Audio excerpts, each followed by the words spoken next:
From Studio 18 in Toronto, Ontario, Canada, this is In Studio with Susan Minuk. In 2012, Dr. Faith Banks opened Midtown Mobile Veterinary Hospice Services. The practice, the first of its kind in Toronto, would allow Banks, along with her current colleagues, to offer patients in-home geriatric care and euthanasia services.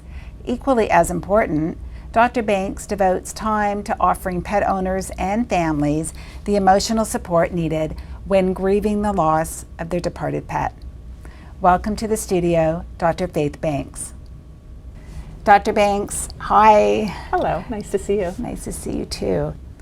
Dr. Banks, why did you create a mobile vet service in the first place? What was the impetus?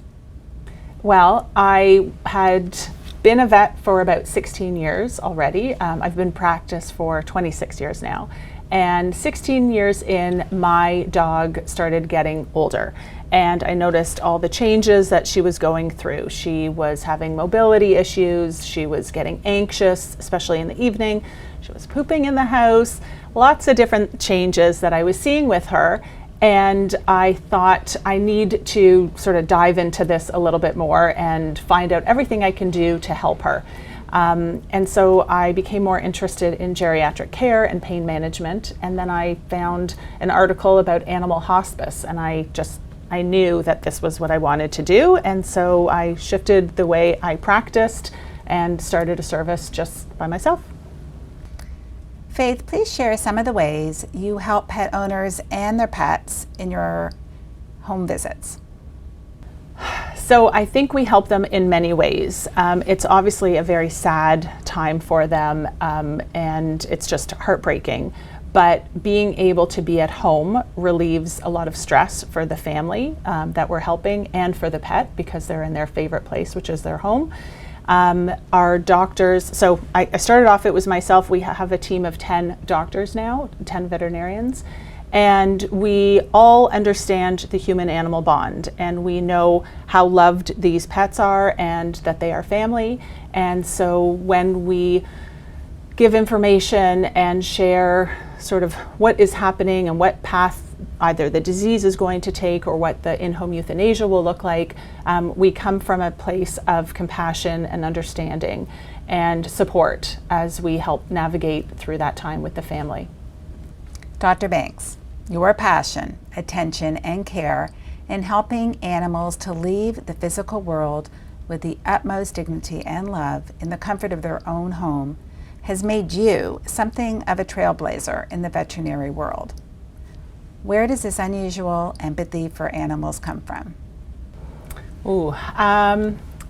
I've always loved animals, and I've always been interested in medicine, and so they came together quite well. I think through my previous dog that I mentioned, Smudge, and following her journey as she was aging, and then as I helped her pass, it just really gave me an understanding and desire to help others have that type of goodbye, and to allow people all over the city to be able to have that. Given the incredible close bonds people form with their pets, how do you find the strength to stand by and witness the sorrow that comes with the passing of a beloved fur friend?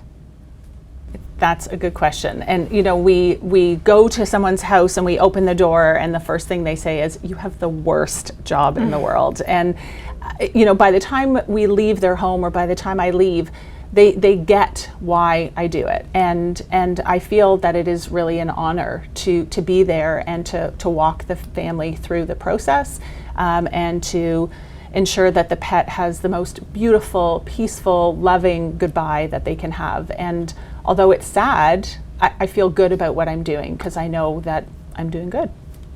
Faith, your service is just so valuable. Why are there not more mobile units across our country? So the word is spreading about this type of care, but it's not for everybody, meaning it's not for every veterinarian. There are some vets that want to focus more on surgery, or they want to focus more on complex medical cases, and so they're not going to want to do this type of service. But it's certainly growing across Canada and across the US. So again, when I started, it was just myself in my service, and now we have 9 other veterinarians on our team. So it's growing. Lastly, Dr. Banks, how has your Jewish background and values informed your sensibility as a veterinarian in this very special role?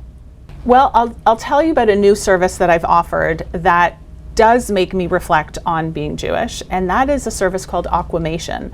And most people are probably thinking, I have never heard of such a thing. It is basically water-based cremation. So with pets, typically aftercare is flame cremation or regular cremation. Water-based cremation is not so new, but still kind of new, and it allows it's aftercare for a pet. It is a gentle, eco-friendly service that allows people to get their pet's ashes back if that's what they want. And I think about it from the Jewish point of view because most Jews don't want cremation for themselves or their pets. And so this is a different type of service that allows the water to do the work instead of the flames. For a parent, I can't thank you enough for all this information. It's really important, and it's good. Thank you. Thank you. You're watching In Studio with Susan Minuk. The Elevator Show and In Studio are signatures of Canadian Jewish TV.